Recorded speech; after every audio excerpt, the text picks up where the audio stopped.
Akala ko po kasi kilala ka niya o dati or ex mo siya. Kaya ayaw ka niya kausapin. Edad niyo po 47, no? Ano po, separated o widow po kayo? Separated po, 5 years na. 5 years nang hiwalay. So, ilan po anak ni Ma'am Rosalie? Marami po, 6. Aragoy. Okay. San po sila ngayon? Sa tatay nila. Yung 4, nasa tatay nila. Tapos yung 2, yung isa dito sa Quezon City, katrabaho na. Tapos yung isa naman may single, may sariling buhay. May sariling na. Nag-separate na. Okay. Pero single. Yung bunso, ilang taon? 10. Yun po yung sa tatay ngayon. 4 sila. Yung mula sa bunso, pang 5, 4, and pang Okay. mga So nag-aaral pareho ang 4. Aha. Kasal po ba kayo ng tatay nila? Kasal po? ano pa? Kasal po kayo? Oo. Pandemic din no, naghiwalay kayong dalawa, no? Ano pong dahilan sa tingin niyo po? Ba't po kayo naghiwalay? Irresponsable man mula simula. Walang trabaho. Paano ho yan ngayon? Kasi 4 niyo pong anak nasa kanya. Sino pong nagtataguyod? I mean, sino ang bumubuhay? Ikaw pa rin? Ako pa rin. Aha. Hindi naman po, pwede ko naman sila isama dito, kaso lang, pag kinuha ko yung mga anak ko sa kanya, di mawawala na siya ng obligasyon.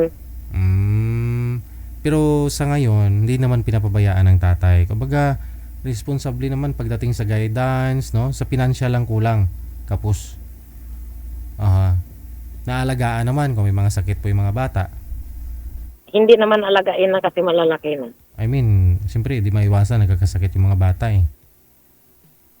Kasi Sa awa ng Diyos, 10 parang years hindi old. pa naman yan. Ay, ganoon. Magawag Galing naman ha. sana. Maganda pala pag binabayaan ng nanay, no? Pag nabayaan, nagkakasakit. May ganun eh, no? Mas maganda nga po at least maano nila, no? Parang tataas o lalakas yung immune system nila kapag pinabayaan ng mga magulang, no? Hayaan na lang paggala-gala dyan. Kaysa naman todo alaga, no? Linis, nagkakasakit pa nga ho yung mga bata. Mas bagay, 10 years old po yung bunso mo, pero nung iniwan mo at the time, nasa 5 pa lang, no? Oo. Sawa naman ng Diyos, hindi nagkasakit sa 5 taon. So ikaw po, saan po kayo pumapasok ngayon? Saan po kayo nagtatrabaho? Saan po kayo nagtatrabaho? Dito po sa Baclaran. Saan po dyan? Ano pong pinapasukan mo? Nagtitinda po kami ng mga damit, mga Dyan po mismo sa may Baclaran? Or yan, baka gusto mo bumili ng mga long sleeve, meron kami. Hindi, saan po dyan banda? Baclaran yung Dyan po mismo sa simbahan, sa labas?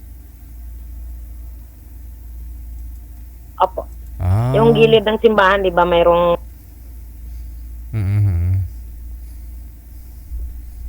sa gilid mismo, dyan sa seaside. seaside doon sa harap, dito kang likod banda ng side. Okay. Malapit na sa LRT. Ano po? Papuntang LRT na. Ganun. Okay. Sige, no?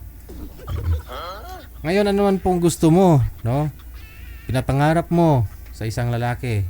Kasi responsable nga po yung una mong asawa, yung ex mo, di ba? So, siyempre, yung gusto mo responsable, no? Sa 5 years walang bisyo. Walang bisyo. Yung sa 5 years po ba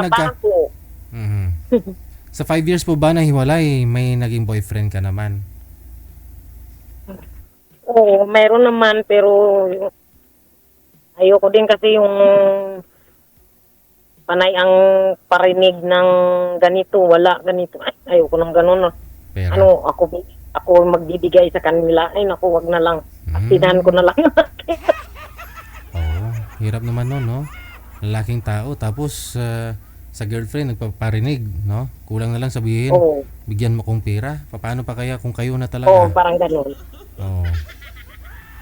Hindi naman natin masasabi, hindi natin pwedeng sabihin na boyfriend mo siya, ikaw yung bibigyan na girlfriend.